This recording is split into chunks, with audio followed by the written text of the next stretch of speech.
semoga senantiasa mendapatkan rahmat, taufik dan hidayah dari Allah Subhanahu wa taala. Alhamdulillah pagi ini cerah Ibu. Srengenge entar. Kita bersyukur kepada Allah Subhanahu wa taala. Semoga Allah menambah nikmatnya kepada kita semuanya, karena dengan syukur Allah akan menjadikan hidup kita lebih baik. Allah akan limpahkan dan Allah tambah nikmatnya kepada kita semuanya. Amin ya rabbal alamin. Pada pertemuan yang lalu, Bapak Ibu hadirin wal hadirat rahimakumullah, kita sudah membahas tentang jalan menggapai cinta Allah Subhanahu wa taala. Jalan atau tips untuk mencapai cinta Allah Subhanahu wa taala. Sebagian sudah kita bahas, yang insya Allah nanti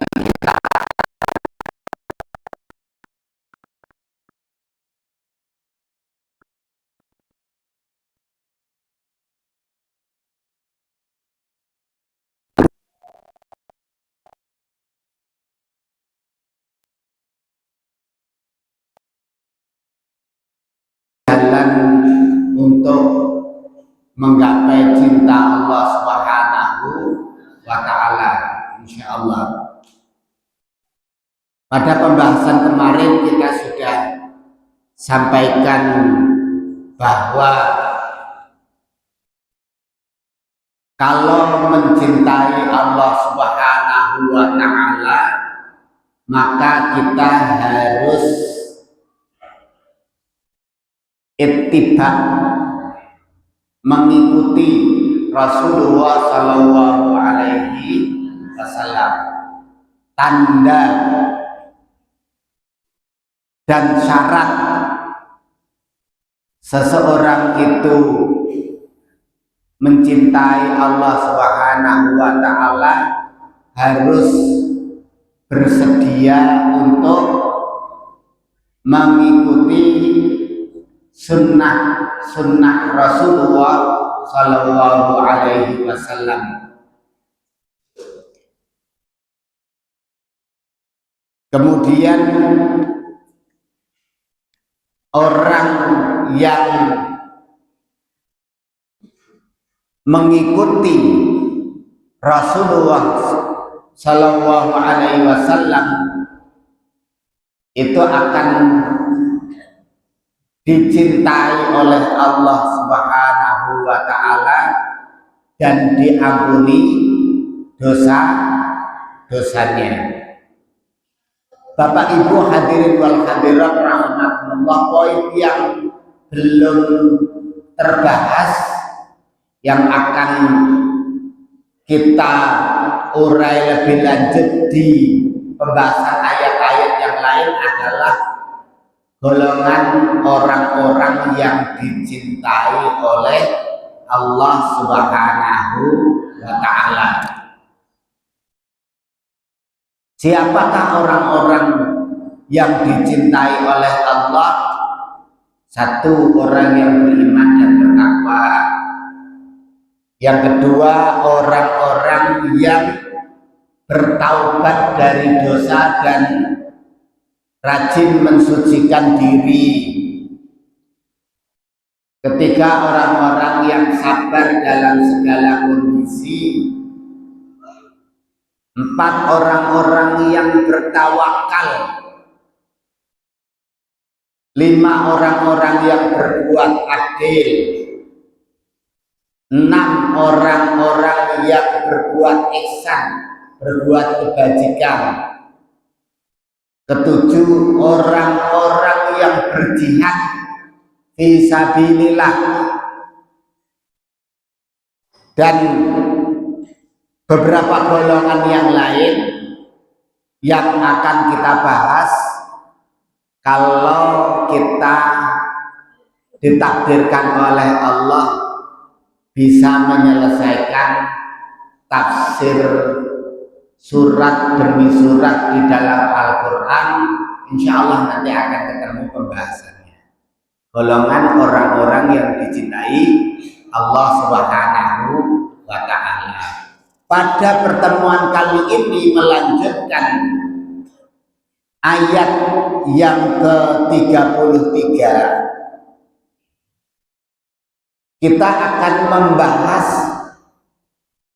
profil manusia pilihan dan keluarga pilihan, keluarga istimewa.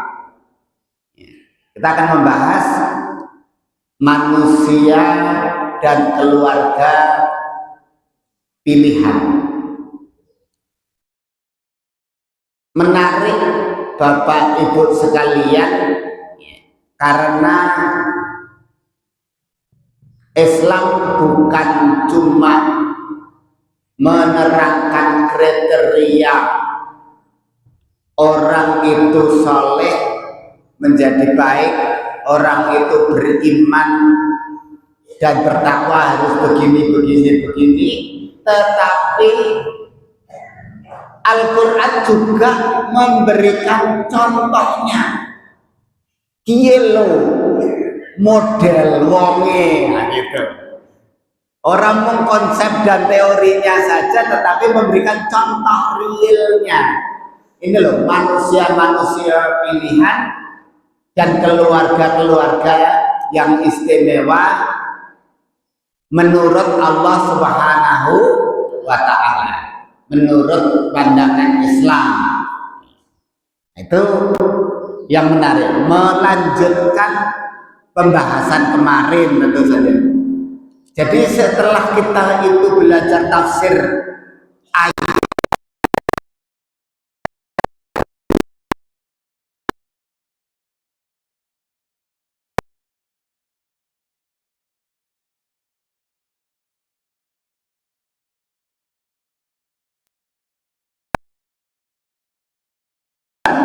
Islam. Baik Bapak Ibu hadirin wal hadirat rahimakumullah, kita terjemahkan dulu ayat ke-33. Mudah-mudahan sih sampai ke-36.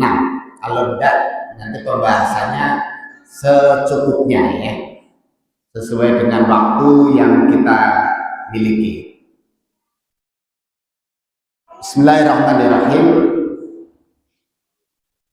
Inna Allah astafa Adama wa Nuha wa ala Ibrahim wa ala Imran ala alamin.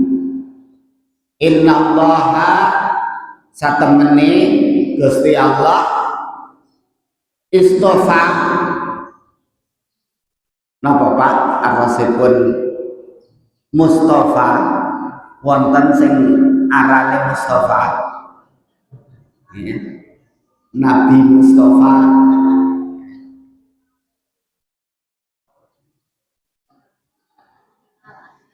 Mustafa niku orang yang dipilih atau terpilih. Istofa memilih. Inna Allah astafa sak temene Gusti Allah wis milih. Sinten sing dipilih? Adama, nomor siji Nabi Adam. Wa Nuhan, nomor loro Nabi Nuh. Nomor telu wa ala Ibrahim. terjemahannya pun Nabi Ibrahim, betul Nabi Ibrahim. Keluarga Ibrahim. Jadi al artinya keluarga. Ya. Ala Ibrahim, keluarga Ibrahim. Wa ala Imran, keluarga nomor 4, keluarga Imran. Ala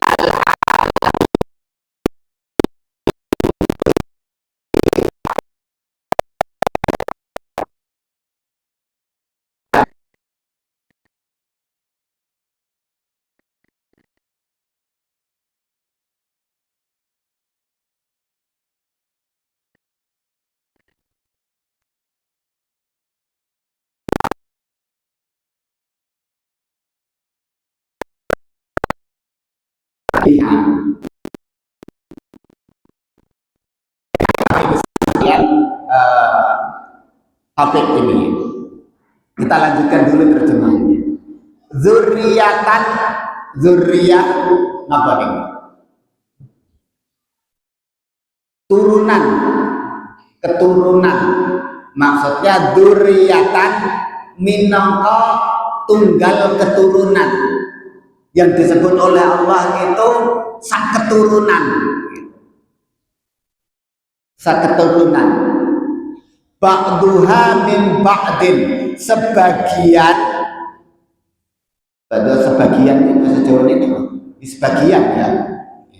Sebagian keturunan sebagian liyane.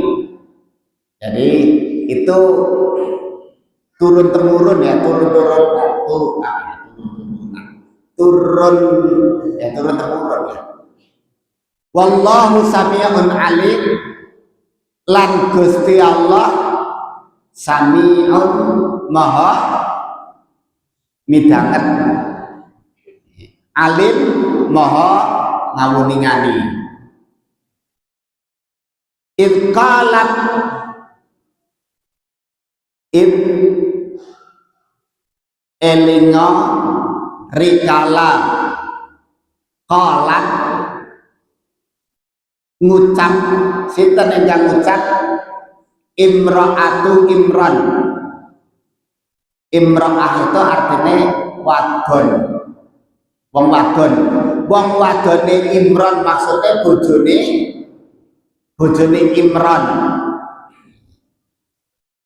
Rabbi, duh pangeran kula, ini sesungguhnya saya, bahasa Jawanya apa?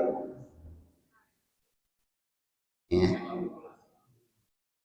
Saya tosipun kula. Sebenarnya saya nazar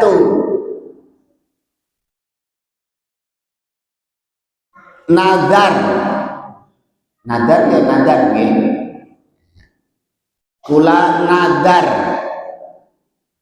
laka dateng panjenengan mafi batni napa sing fi batni sing sajrone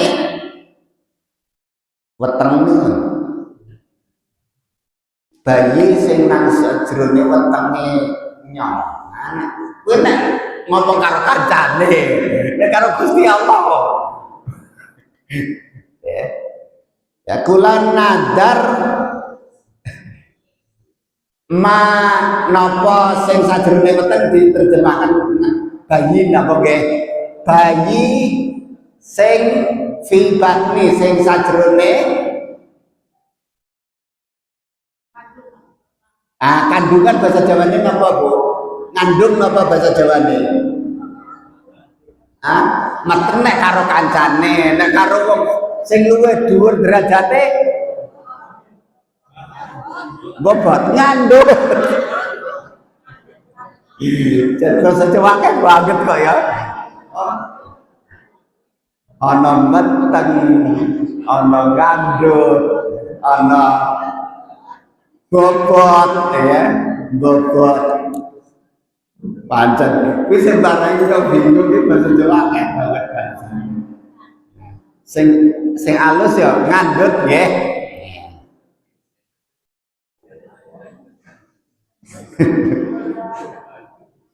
Engkang wonten kandutan kula hebat nih muharraran benjing dados kawula ingkang ngabektos dhateng panjenengan. Muharraran itu aslinya ya, itu artinya orang yang merdeka. Maksudnya karena tafsirnya itu merdeka dari semua kegiatan, aktivitas, kesibukan duniawi. Dia merdeka hanya untuk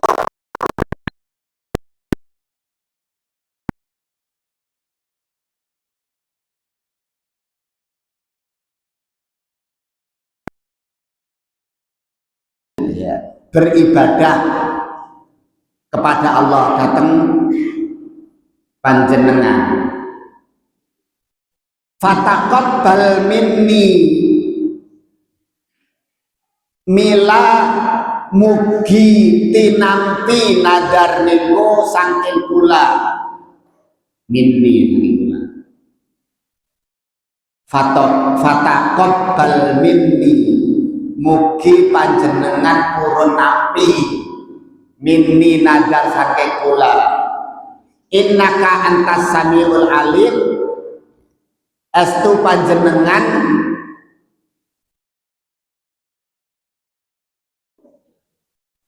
antas samiul alim, panjenengan ingkang maha midhanget maha ngawuningani.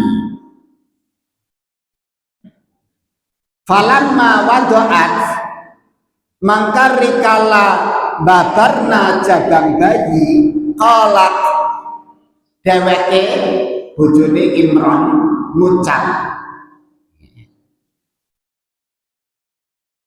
Rabbi duh pangeran kula inni wada'tuha unsa inni kula sampun wada'tuha babarna unsa anak wadon.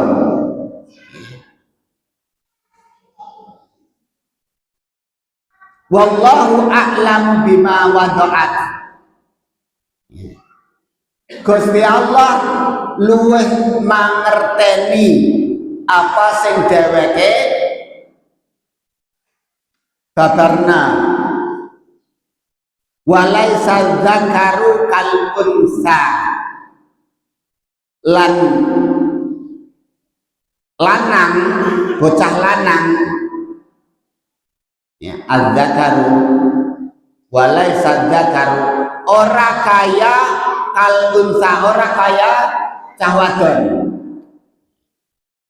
Wa inni sammaituha Maryam, lan kula sukani nami Maryam.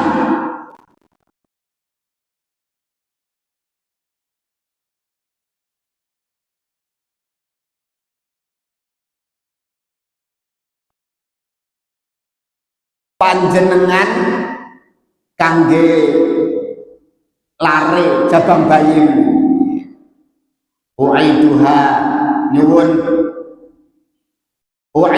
bika nyuwun pengayoman panjenengan wa dzurriyyataha lan kanggo anak turunipun.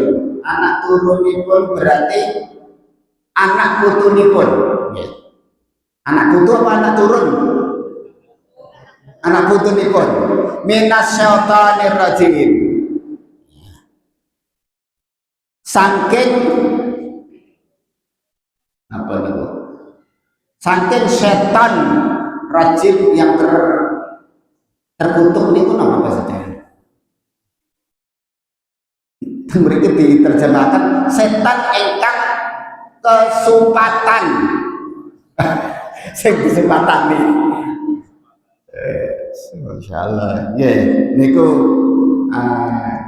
terjemahan ayat dari 33 sampai 36.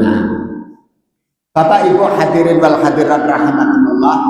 Jadi sekali lagi ini pembahasan menarik karena tentang manusia-manusia pilihan dan keluarga-keluarga yang istimewa.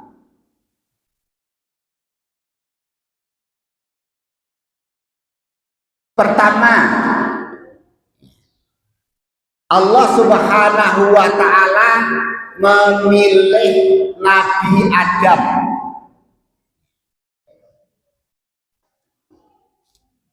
sebagai apa? Dipilih sebagai bapaknya para manusia pertama. Ya jangan ditanyakan ramane Nabi Adam siapa, itu kurang gawean jadi.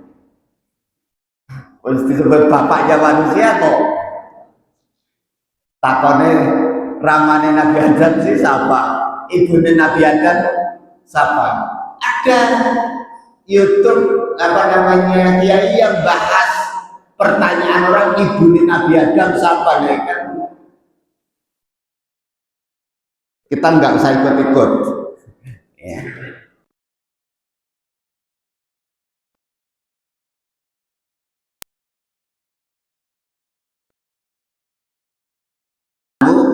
Manusia itu poin pertama. Kedua, Allah memilih Nabi Nuh. Dipilih sebagai apa? Dipilih sebagai Rasul pertama yang diberi risalah untuk disampaikan kepada umatnya, dan sering disebut oleh para ulama dengan Nabi Nuh itu bapaknya tauhid. Bapak Ibu hadirin wal hadirat rahimakumullah, ini kisah Nabi Nuh ya, yang mengajak umatnya yang tersesat karena menyembah selain Allah. Bagaimana asal usul umatnya Nabi Nuh itu musyrik, menyembah selain Allah Subhanahu wa Ta'ala. Kaumnya Nabi Nuh itu ada orang-orang yang soleh. Setelah orang-orang soleh ini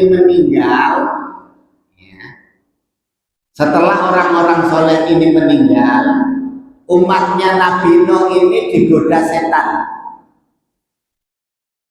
Tahap pertama disuruh dan dibisiki setan supaya membuat gambarnya orang-orang yang soleh untuk mengenang, mengingat kebaikannya dan mengikuti jejak langkah orang-orang soleh itu. Awalnya ganti generasi sudah beda ya. Semula orang itu mengenal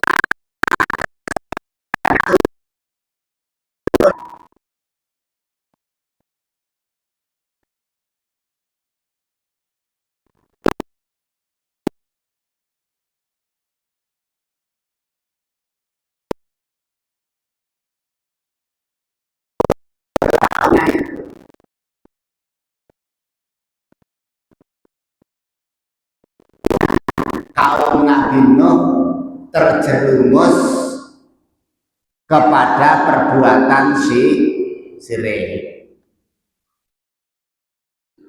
Kisahnya Allah abadikan di dalam surat Nuh.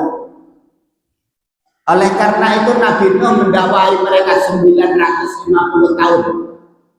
Ya. Siang dan malam, tapi malah Nabi Nuh dimusuhi. Ya. Nabi Nuh dimusuhi. Nah, Bapak Ibu hadirin wal hadirat rahimakumullah, itu perjuangan panjang Nabi Nuh.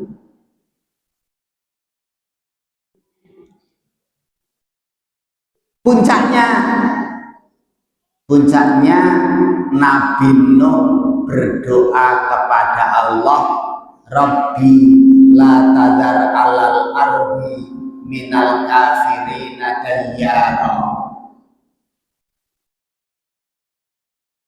Ya Allah, jangan engkau biarkan ada orang kafir tinggal satupun di muka bumi. Innaka intadarhum yudhillu ibadaka wa la yalidu illa fajiran kafar.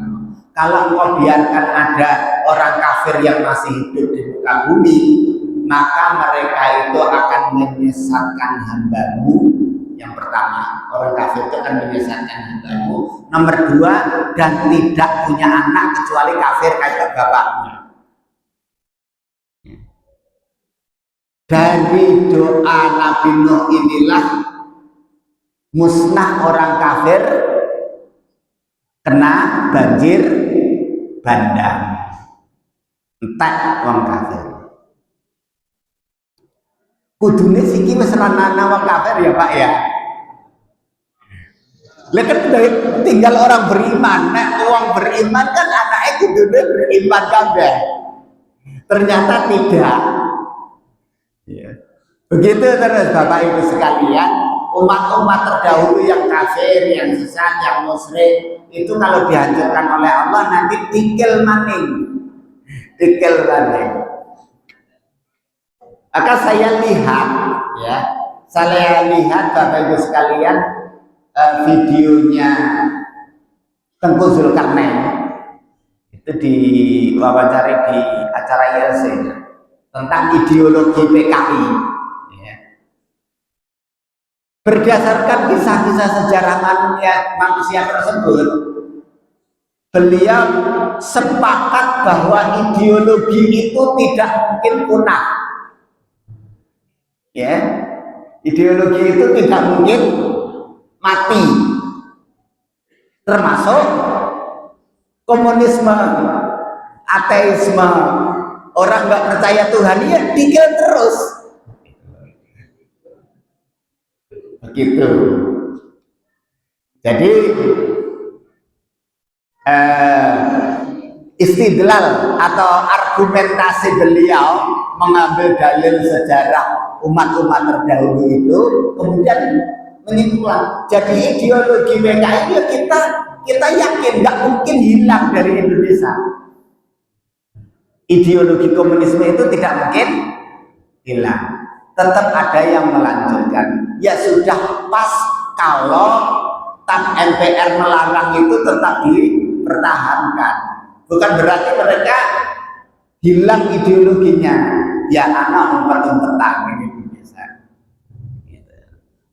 Jadi sehingga disebut bahaya laten komunisme. Nah terlepas itu kembali lagi kepada topik kita hari ini Bapak Ibu sekalian, Nabi Nuh adalah pribadi manusia pilihan yang dipilih oleh Allah Subhanahu wa Ta'ala menjadi Rasul pertama. Nanti sejarah pribadi beliau, sejarah panjang perjuangan dakwahnya, tantangannya dan seterusnya bisa kita lihat sejarahnya khusus ya, kisah Nabi Nuh.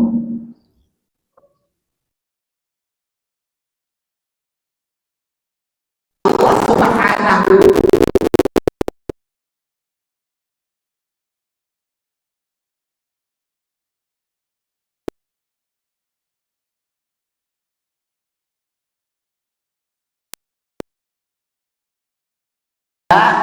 Imran. Dua keluarga ini dipilih oleh Allah Subhanahu wa Ta'ala dan dikisahkan pertama ya, di dalam surat Ali Imran ini. Cuma topik pembahasannya kita nanti fokus kepada keluarga Imran. Oleh karena itu suratnya dinamakan surat Ali Imran. Ali Imran bolehlah, atau Ali Imran. Surat Ali Imran, ya, Ali Imran. Bukan surat Al Imran ya. Ali Imran, Ali Imran. Keluarga Imran. Sebenarnya ada 3 kisah ajaib, ya. Ada 3 kisah ajaib, kisah khawarik anil adah, kisah luar biasa, kisah yang bahasa Jawanya apa ya, luar biasa? Napa Pak? Luar biasa. Bahasa Jawa ini apa? Kisah sing ora kaya adate. Itu khawarik anil adat, peristiwa luar biasa yang tidak seperti biasanya. 3 kisah itu sih apa? 1, kisah ajaib Wiladatu Maryam, kelahiran Maryam. Yang kedua, kisah Wiladatu Yahya bin Zakaria, kelahiran Yahya bin Zakaria. Dan yang ketiga, kisahnya Isa bin Maryam. Itu 3 kisah ajaib, nanti kita bisa bahas insya Allah. Nah, Bapak Ibu kemudian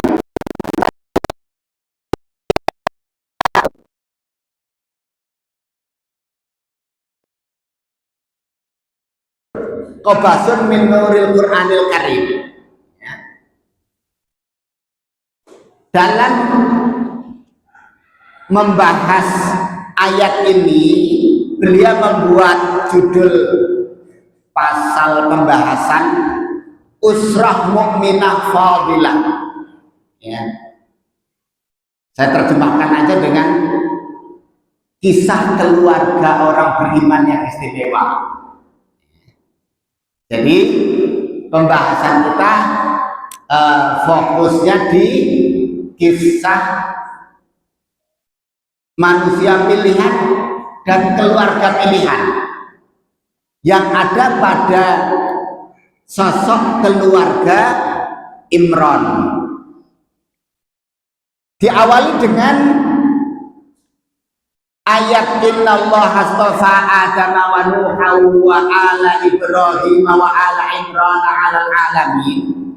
Kemudian dilanjutkan dengan dzurriyyatan ba'duha min ba'din, yang mereka ini Nabi Adam, Nabi Nuh, keluarga Ibrahim, keluarga Imran, manusia pribadi-pribadi pilihan dan keluarga yang istimewa, dipilih oleh Allah Subhanahu wa Ta'ala, dan kemudian disebut dzurriyyatan ba'duha min ba'din. Manusia dan keluarga yang ternyata nasab turunannya itu ya nyambung ke Adam semua lah. Semua manusia nasabnya bertemu pada sosok Nabi Adam dan Nabi Ayub. Bertemu pada sosok Nabi Adam dan Nabi Isa. Nabi Nuh, ya. Semuanya bertemu nasabnya. Kalau orang itu membanggakan saya keturunan Nabi, mengalir dalam darah saya darah Nabi.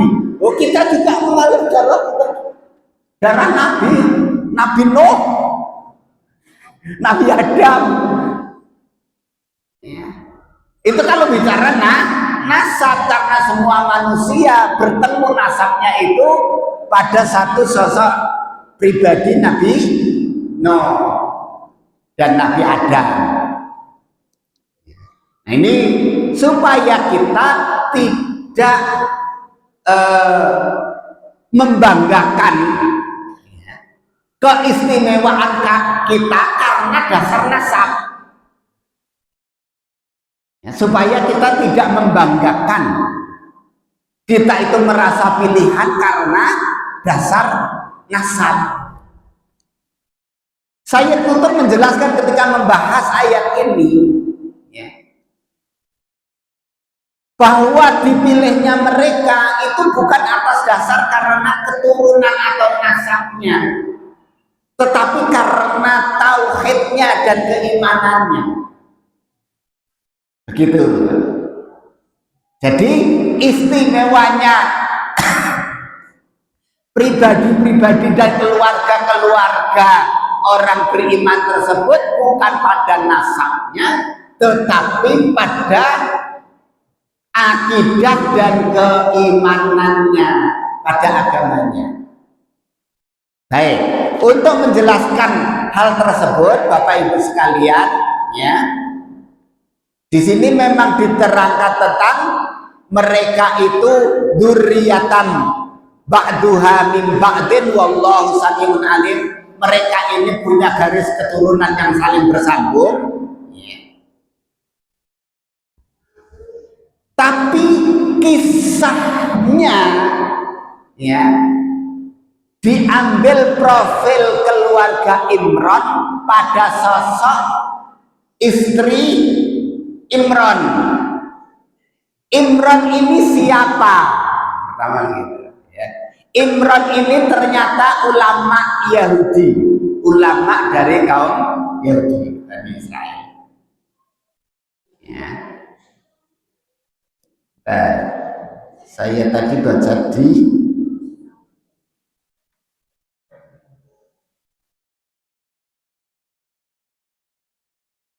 ulama dari Bani Israel. Bani Israel Yahudi. Disebutkannya saya baca ya dari Qabasun min Nuril Qur'anil Karim.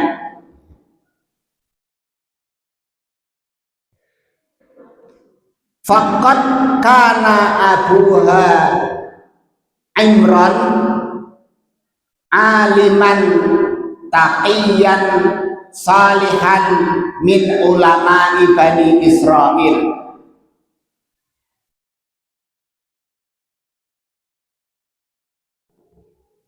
Bapaknya Maryam yang namanya Imran itu adalah ulama dari kalangan Bani Israel yang alim, takwa, dan saleh. Maka kemudian ketika menerangkan manusia pilihan ini, Allah Subhanahu wa Ta'ala bukan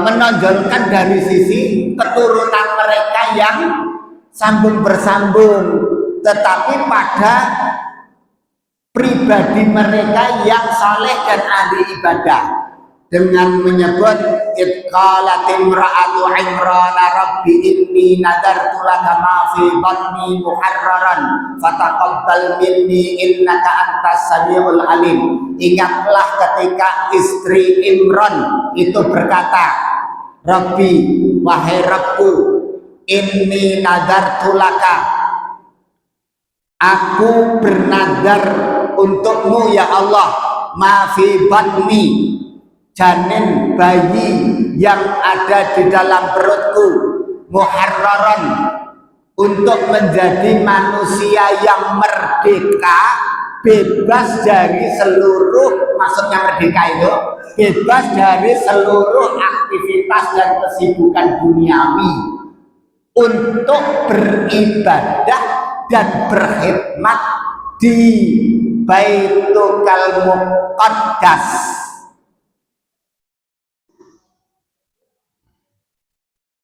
Jadi anaknya itu dinazarkan untuk jadi orang yang mengibadah berkhidmat di Baitullah.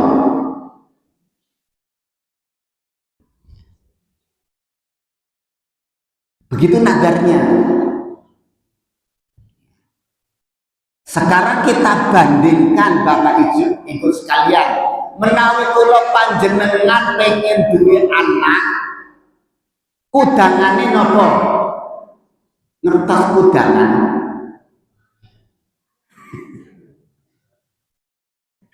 Nek ngudang anaknya terus ndi, Pak?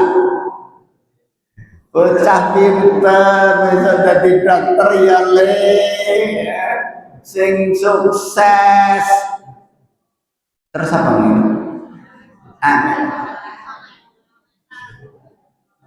Apa iya?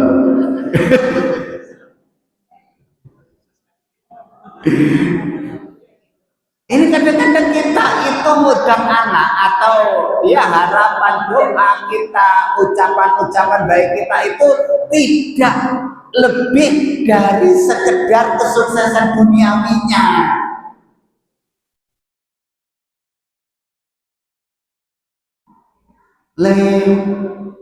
Ngono kowe lahir dadi kiai sing tekun ibadah, ya sing pinter ngajine, eling ndongakno wong tuwa, dina-dina ning masjid ya. Wonten ya. Dadi kiai.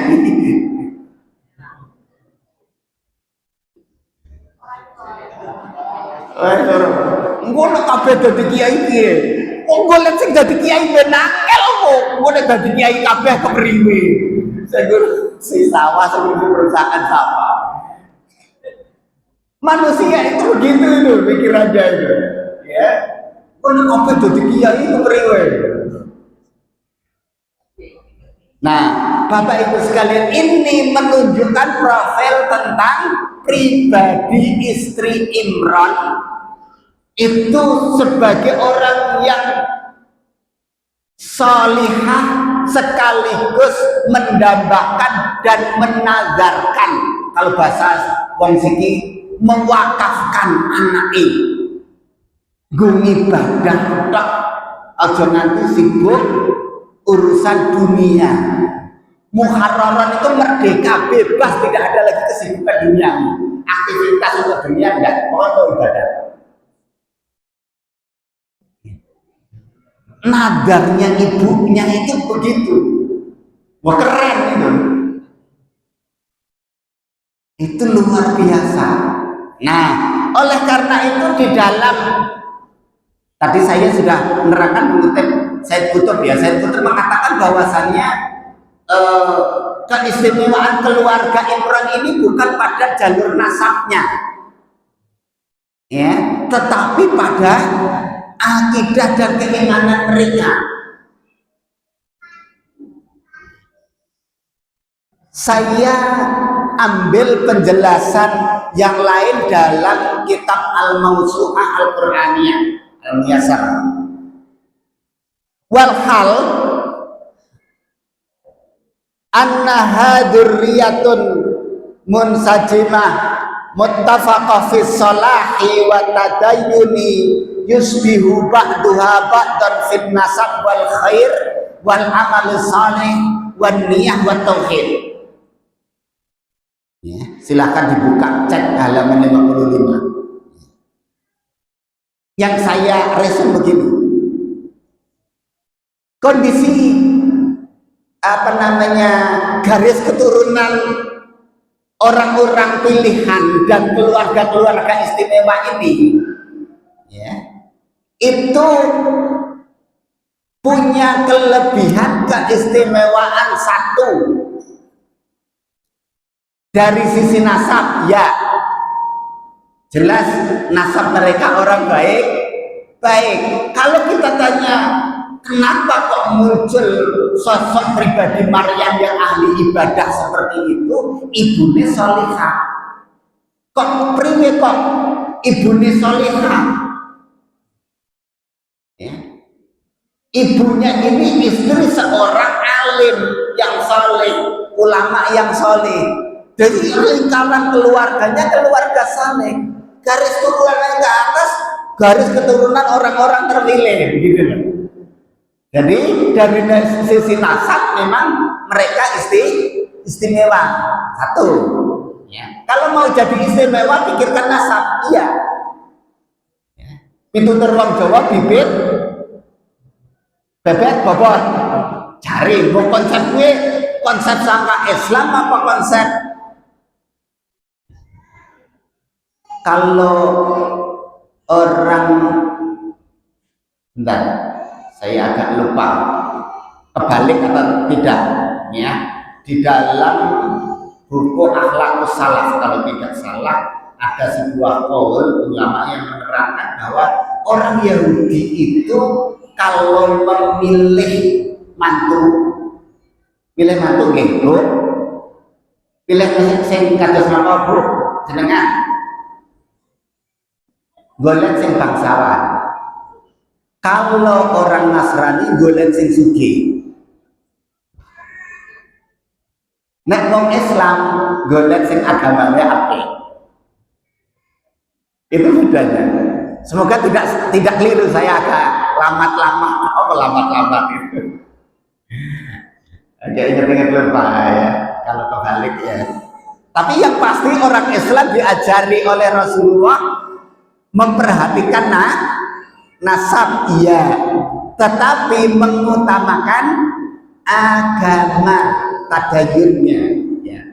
Keberagamaannya itu bagaimana, gitu. Jadi as-shalah wa tadayun itu pertama memang agamanya, pertama nasabnya baik, ya. Kedua, keluarga Imran ini dalam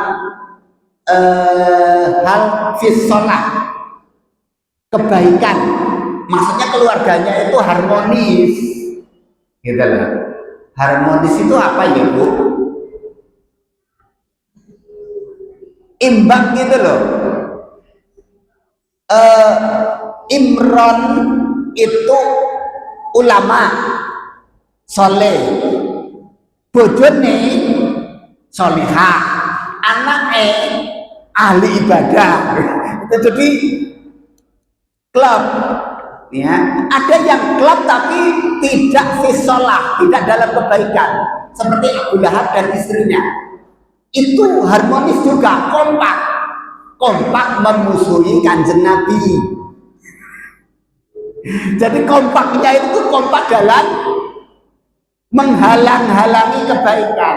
Kalau ini harmonis fisolah dalam kesalehan. Keluarga Imran itu keluarga yang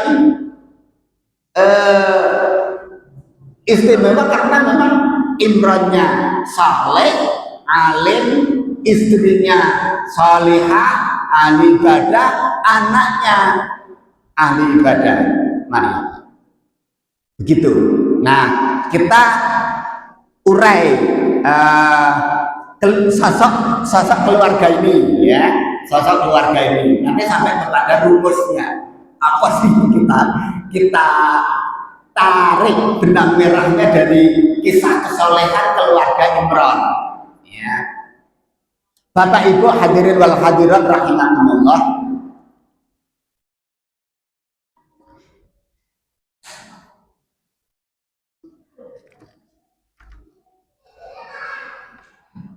Keluarga Imran ini keluarga yang di samping nasabnya baik, mereka ini yang punya nilai-nilai keberagamaan yang baik, keimanan dan ketakwaannya, alim dan saleh. Tapi diuji oleh Allah Subhanahu wa taala biasa. Jadi lama Imran ini tidak punya anak. Nah, suatu saat si istri Imran, istrinya yang dia juga salihah, Kalau di Qobasun min Nuril Qur'anil Karim disebutkan fabainama hiya dzata yaumin tahta dhilli syajaratin, ketika suatu hari itu istrinya Imran di bawah pohon, it aksarat ta'iran yazihu farhu fastahat al walada wa tamannathu. Ketika lagi berteduh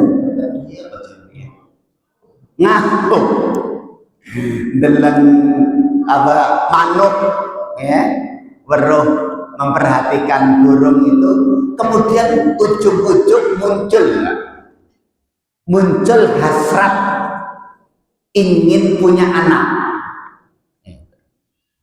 hasrat pengen punya anak itu, padahal itu berapa tahun ya, mungkin mas cara orang Jawa apa enggak, hasrat pengen lah, hasrat pikir ya, ya nerima takdir nggak punya anak alias mandul itu halusnya apa nih bahasa Jawa ya, nek gabung kan kasar ya.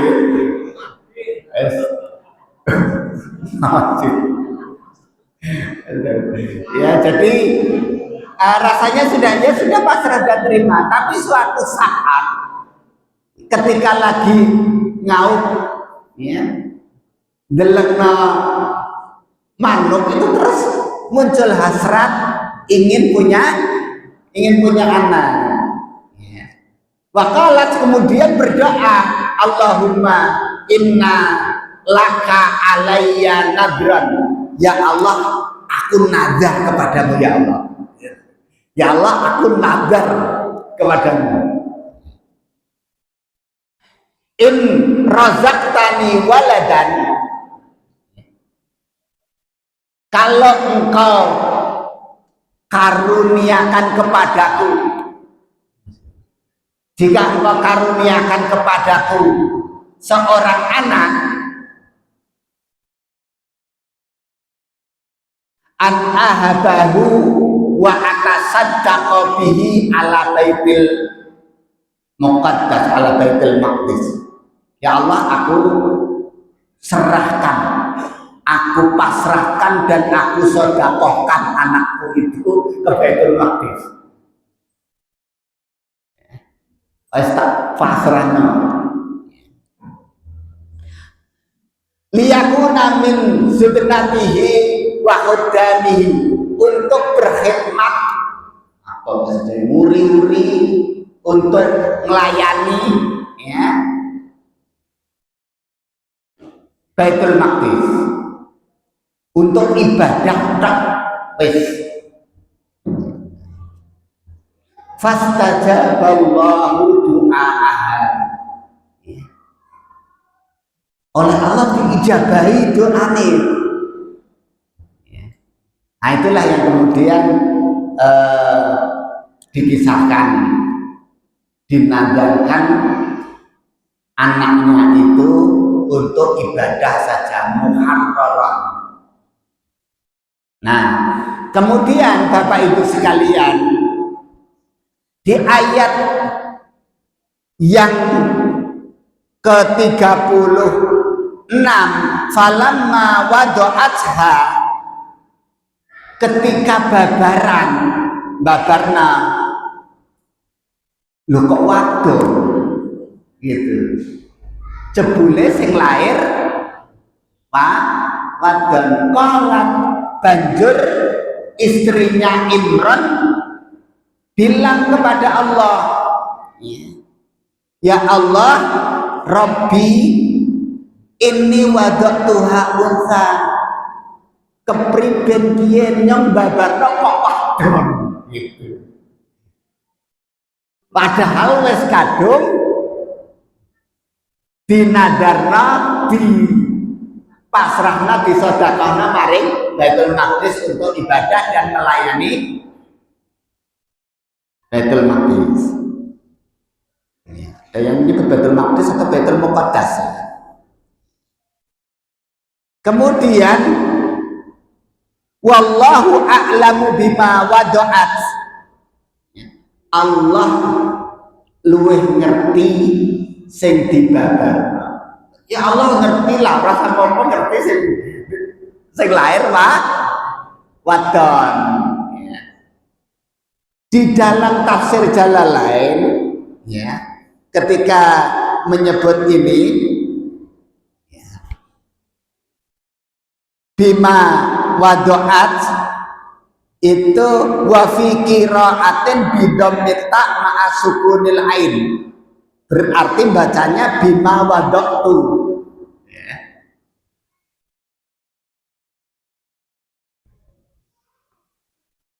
Bapak Ibu hadirin wal hadirat rahimakumullah,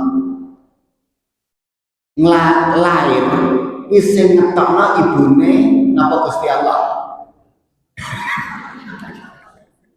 Pertanyaannya ada sih.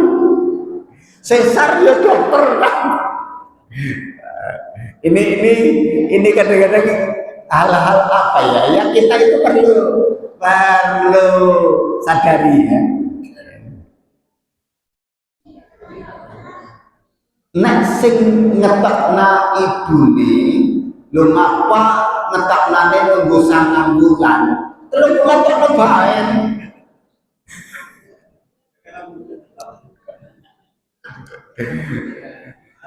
Bisa buat jenengan ngetakna bayine kok emang-emang ben ning jero weteng bae tak anget ya engko nek wis 9 bulan tak kokno. Berarti jane ora karepe ibune. Nopo malih ramane malah ora adil ya. Jadi punya anak itu melahirkan ya lahirnya ya ilmu dohirnya sing babarna sing lahirna ibune nggih, tapi hukum fikih anak ramane. Hakikatnya Allah lah yang mengeluarkan. Jadi memang level-level pengetahuan, level-level ilmu, ya kita perlu sampai kepada pengertian hakikinya, hakikatnya. Mudeng ya Pak ya? Mudeng lah kira-kira mudeng. Jadi hakikat itu. Nah, kemudian Bapak Ibu sekalian,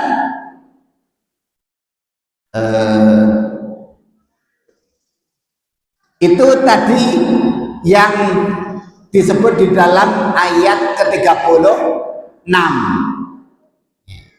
Walaisa dzakaru kal unsa. Memang laki-laki itu tidak sama dengan perempuan. Niatnya istrinya Imran itu laki-laki akan diserahkan, disedekahkan, diwakafkan untuk ibadah dan melayani Baitul Maqdis. Gitu. Nah, kemudian Allah menjelaskan walaisa dzakaru kal unsa. Laki-laki memang nggak sama dengan perempuan. Nggak sama apanya, satu fil quwwah di dalam Qur'an Nurul Qur'anil Karim, laki-laki sama perempuan itu kalau masalah kekuatan dia nggak sama. Secara umum kalau kerjaan-kerjaan yang membutuhkan tenaga fisik ya laki-laki ya. Itu pertama.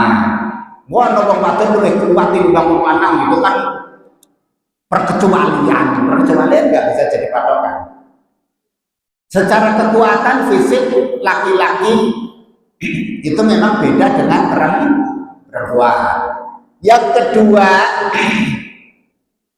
wal jildu. Apa jildu? Kulit. Lanang sama wadon ya beda ya. Wan nasatu fil ibadah, aktivitas beribadahnya laki-laki sama perempuan juga beda. Perempuan sering terhalang haid, nifas, terus napa malih itu. Nah, ini hal-hal yang menjadi halangan-halangan perempuan itu banyak dalam beribadah, apalagi untuk berkhidmat. Ya.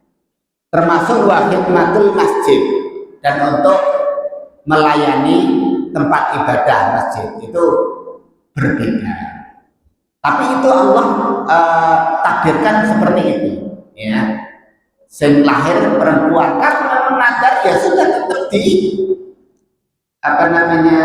dididik, ya, dirawat anak perempuan yang kemudian diberi nama Maryam itu untuk ibadah. Demikian sejarah lahirnya Maryam. Itu karena memang ibunya menadarkan dia untuk menjadi anak yang cuma beribadah, ya, dan melayani Baitul Maqdis. Kemudian Bapak Ibu sekalian, di samping nasab dan kebaikan keluarga itu keluarga yang saleh, usrah salihah, ya, keluarga yang harmoni dalam kesalehan. Keistimewaan keluarga ini yang ketiga adalah kebaikan dalam beramal soleh, ya. Keluarga yang banyak berbuat baik, tentu saja fil khair, ya, itu termasuk tanda kebaikan sebuah keluarga yang harmonis. Di samping rajin beribadah, ya, mereka juga orang-orang yang banyak melakukan amal-amal saleh. Kemudian yang keempat, mereka orang-orang yang tulus niat itu. Kalau ngomong asli dari hati, niatnya itu tenanan, kita itu sering enggak, ya. Kalau dalam pembahasan tazkiyatun nafas begitu, saya sering menyebut dengan istilah as-sidqu fil niyah, as-sidqu fil azam. Kalau punya niat itu tenanan tulus, itu kebaikan orang, ya. Apa yang dilakukan betul-betul apa yang di dalam hatinya, ada keselarasan hati dan perbuatan mereka. Yang terakhir, kelima adalah tauhid. Tauhid mereka, keimanan mereka kepada Allah Subhanahu wa taala luar biasa. Itulah yang kemudian menjadikan keluarga ini menjadi keluarga pilihan, profil atau role model. Keluarga pilihan yang pertama adalah keluarga Imran. Lahirlah sosok Maryam, salah satu manusia perempuan yang sempurna imannya. Satu, Asia istrinya Fir'aun. Dua, Maryam. Ketiga siapa? Orang perempuan di dunia ini yang sempurna imannya 5, ya. Ya. Fatimah. Keempat, eling-eling dhisik. Waktu nentong. Orang sudah eling-eling. Ya. Dan, saya pernah membaca tafsir Ibnu Katsir, ya.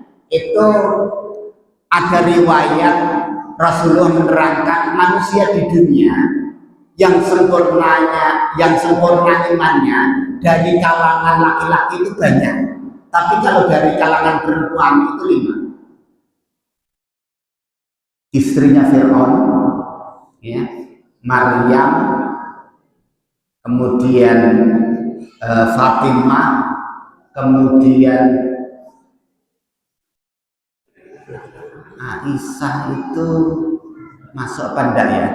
Saya lupa, ya. Tidak yakin saya. Eh, Nanti kalau kalau ingat yang lain. Ingat saya pernah saya catat di buku saya apa itu, ya, yang disebutkan dalam riwayat itu.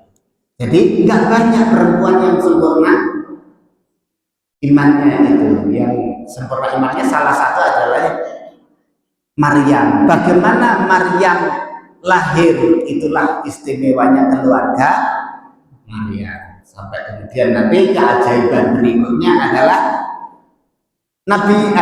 Maryam sendiri nanti ada keajaiban tersendiri sebagai profil pribadi yang ahli ibadah. Anaknya Nabi Isa juga bikin geger dunia juga, ya, kelahirannya. Itulah luar biasanya keluarga tersebut. Wallahu a'lam bishawab. Demikian yang bisa saya sampaikan. Mudah-mudahan kita bisa mengambil pelajaran dari sebuah keluarga yang istimewa, menjadi keluarga pilihan Allah Subhanahu wa Ta'ala, yaitu keluarga yang harmoni dalam kesalehan. Wallahu a'lam bishawab. Assalamualaikum warahmatullahi wabarakatuh.